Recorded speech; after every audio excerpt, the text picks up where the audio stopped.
Should be ready to roll. Well, hello, Spring Q friends. We are here at Q Live on a beautiful and kind of cool Saturday morning. Yeah, this is nice. Yeah, although depending on where you're watching it, might be 72 degrees in your house. My name is Bill Selleck. It is good to see you. I am Director of Technology at Hillbrook School over in Los Gatos, the San Jose area. Pronouns are he and him. And I'm super excited to be here with Carrie. Carrie, introduce yourself. Who are you? What do you do? My name is Carrie Rogers-Whitehead. I'm a former public librarian, though I still work a lot with libraries, but right now I'm the founder of Digital Responsibility. In Utah, we're the state provider of online safety and digital citizenship education, teaching parents and students on a state level, and we are working in other states and just out here in Q, talking parenting, talking digital citizenship, and really excited to be here, Bill. Yeah, that's awesome. I mean, librarians are often the heroes front of lines. Schools. Yeah, last night we had Glenn Warren on. Have you met Glenn yet? Yeah, I met him. We were talking libraries. Oh, good. Gosh, so I just co-wrote a book with two school librarians from Dallas, and oh my gosh, Bill, they have been through a lot this last year. Yeah.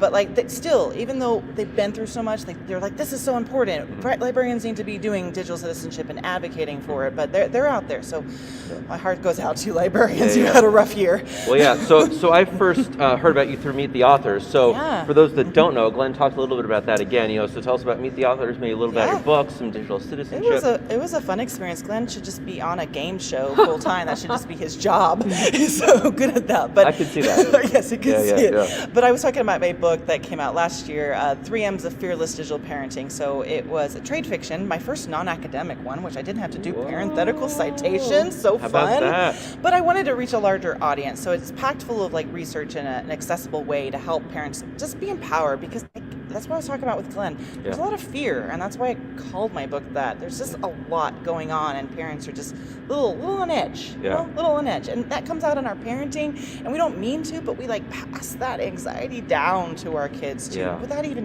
meaning to. Yeah. So for those that are parents, I happen to be one. What do you have any quick tricks, little small pivots to make a big impact? I think sometimes it's also just look at the big picture. I use I use an analogy in my book one time about snake bites. Okay, snakes are kind of scary. We react, but actually, if you look at it a whole, there's only a few types of snakes that are poisonous, and they're only concentrated in one area. So I look at snakes like the internet. Yes, there's some poisonous snakes out there, but the majority are not poisonous, and they're only in one area. But if I go and teach my kid, oh my gosh, your leg's going to go necrotic if you get bit by a snake, that's not helping prevent snake bites. No, that's not a healthy introduction to wildlife. And most likely they're not in South Asia, so they're probably not going to encounter that type of snake. So I kind of look at it the same way. Parents need to look at it a big picture. And yes, there are those snakes, but if we run around acting like poisonous snakes are around every single corner, we're not really preparing our kids. Well, yeah.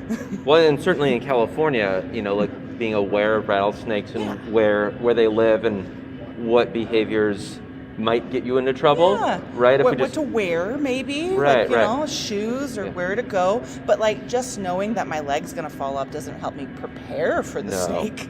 Yeah. So that's how I look at it. Some really basic things, and then just guiding people. If you've never been on a hike with kids, maybe you don't pick up that rock. Yes. Just like in the classroom, maybe you don't just do an image search, or as a teacher, which I think I've only done once. Do an image search and go, and we're going to close that tab. But you don't act like you can never go outside because there's snakes. We don't, but we sometimes act that way with the internet. Well, you can never go on the internet because there's this potential of snake. But that's just, and this is hard. It's just allowing them more space. They're going to grow up and taking those risks, and it's better that they take those risks in a safer environment out of school or in a home than just okay, you're 18, go out in the wilderness. Although that could be fun in completely different ways. Yes. We'll see you in a year, maybe.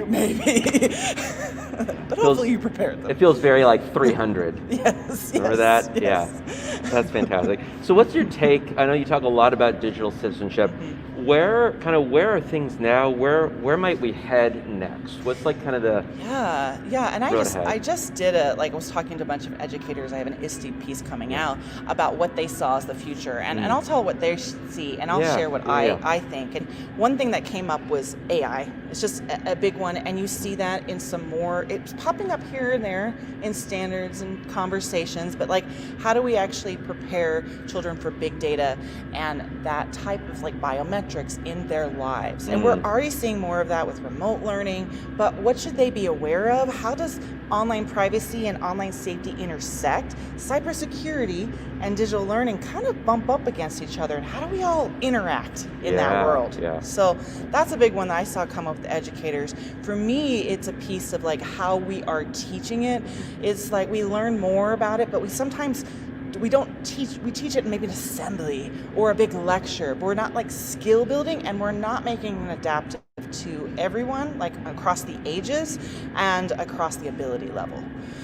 So I was out last summer teaching an intensive course to a state hospital, kids that were dealing with a lot of stuff, and I taught it very differently than what I would teach in like a normal middle school classroom. But a lot of the curriculum we have built either doesn't have suggestions for adaptations or isn't like built with like how is someone that their brain handles dopamine differently gonna be taught digital wellness? How is someone who doesn't have the digital literacy skills because they are in an environment without technology or lack of access going to learn digital citizenship? That type of thing is missing. Yeah, well, it's an inclusivity piece, right? Yeah, and I don't blame. I'm not trying to point fingers. We can always improve this, but just more awareness that. And when I teach parents and students, and we have these different perspectives coming at it, but sometimes the people just making it are a little removed from the actual classroom. Yeah. And if you're removed and you're not in it or you're not talking to it, you might not be aware of all these different backgrounds and experiences that color our perceptions. For sure. I mean, it's the bias that we all have. We all do. We do our best. Know better and do better. Yeah, but if you just have an academic sense, and I see some of that, it's just like removed. They're not in there. They're not in there. It's a different world when you're actually right in there in a room of kindergartners. Yeah. Yes. Right. Yeah. It is. That's awesome. So, Carrie, how do people find you, the author? Where are your resources, books? Tell us. Yeah, so Carrie Rogers-Whitehead, I have a weird long name, so I'm not too hard to find, but you can also reach Digital Responsibility at Response, and there's a hyphen and ability.net. You can go contact at response-ability.net. We'd love to keep in touch. We do free monthly webinars. We have a lot of free resources that we like to share with everyone, and this is a big topic, and we love to keep in touch with all of y'all. Yeah, awesome. Well, Carrie, thank you for joining us. Thank you. Thank all of you for joining us for another episode of Q Live. Happy Saturday if you're watching this on a Saturday, and I suppose happy whatever day of the week it may be if you're watching this at another time. Happy Spring Q, everybody, and thanks for tuning in. Thank you.